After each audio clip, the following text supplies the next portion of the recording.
Creating new habits. Well, what's going on, everybody? Look, we're back, and I'm excited about this topic because I believe it's where we all are. And here's the idea. How do we build new habits? Now, I want to caveat that because all of our lives are changing dramatically probably right now, and maybe in ways that we never imagined. But the truth of the matter is, the hardest habits to change are ones we didn't choose. Let's just talk about habits for a few moments. The age-old rule of thumb is that it takes 21 days to build a new habit. Now, I don't know if that's true or not, but I've had a lot of habits I've had to break in my life. If you're like me, maybe you had bad eating habits in the past. Oh, I love some fried food, and I love some bacon and a peanut butter and jelly sandwich, or watch this, a peanut butter and sugar sandwich will change your life. Don't judge me, just try it for yourself. But the truth of the matter is you can't eat but so much of that. And I had to learn over time to change my eating habits, or workout habits were a big thing that my doctors told me I had to implement into my life. But there are other habits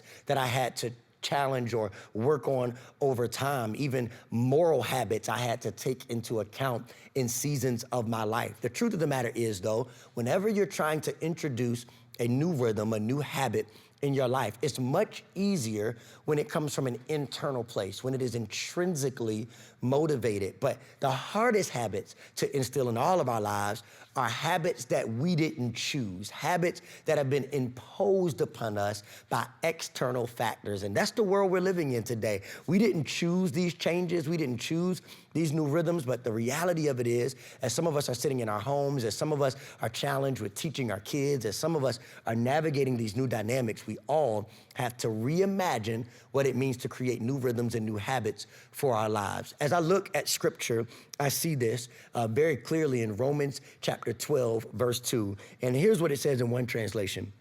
Don't copy the behavior and customs of this world, but let God transform you into a new person by changing the way you think. I love this part.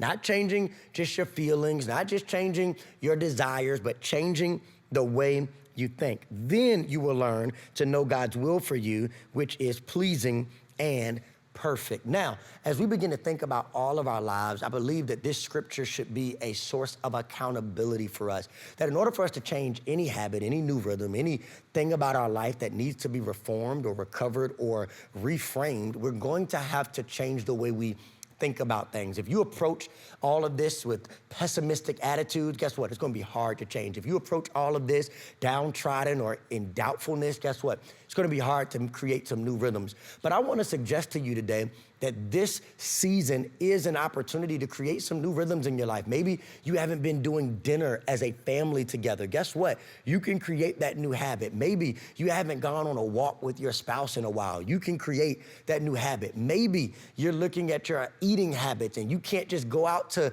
McDonald's or Chick-fil-A as much as you used to. Guess what? You can cook now. You can create healthy eating habits. You can create an opportunity to put some habits in place that can transform your life for the better. But it's all about the way you think. Now, I gotta make sure I mention this because in the midst of this entire season, there's something that is the enemy to creating healthy habits. You know what it is? Excuses. Yeah, I'm gonna say that again. It's excuses, because equally as much as you have opportunities to create healthy habits, guess what else you have?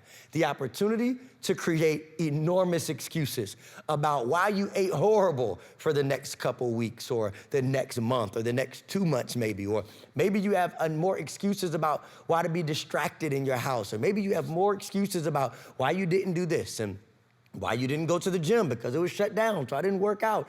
Truth of the matter is excuses are a dangerous part of more time on our hands. I love this poem that I heard when I was becoming an alpha in college. It said, excuses are monuments of nothing that build bridges to nowhere. And those who use these tools of incompetence are fools and masters of nothing. I want to encourage you to be mindful of the bridges that you are building during this season. What bridges will you build? Will you build bridges of civility, bridges of connection, bridges of healthy eating habits, bridges into a future of promise and fruitfulness for your family? Or will you build bridges of disconnect or bridges of discontent or bridges of pessimism and doubt? What kind of bridges will you build in this season. I want to challenge you today to make sure that you don't allow excuses to interrupt this amazing opportunity to create healthy new habits. I love what Charles Duhigg says.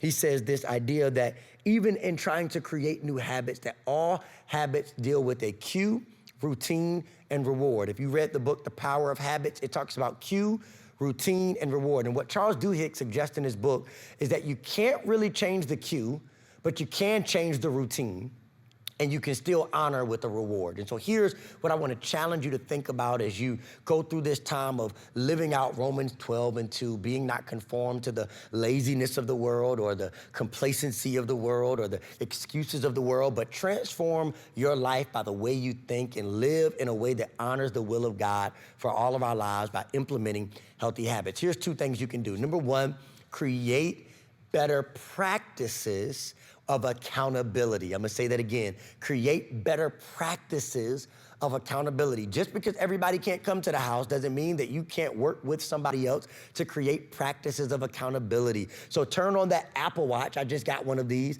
and say, hey, measure my workouts. I can still show you that I'm working out. Create some new practices of shared accountability so that you're not alone in these journeys of creating new habits. In addition to that, the other thing you can do is create new practices of perspective. It's important that we think about things like time of meditation and time of prayer and time of reading our Bible, time of devotion, time of conversation, so that our perspective can constantly be filtered. Our perspective can constantly be reframed and refocused so that we do not so easily adjust to the customs of the world, the customs of those around us, but we can say, hey, I wanna make sure that I have the proper perspective and the proper practices to remain in focus about what it means to create some healthy new habits. Ultimately, I believe this season creates an opportunity for us to come out on the other side, healthier, more whole, and ultimately more hungry for not only God, but for those we value and the things we love the most.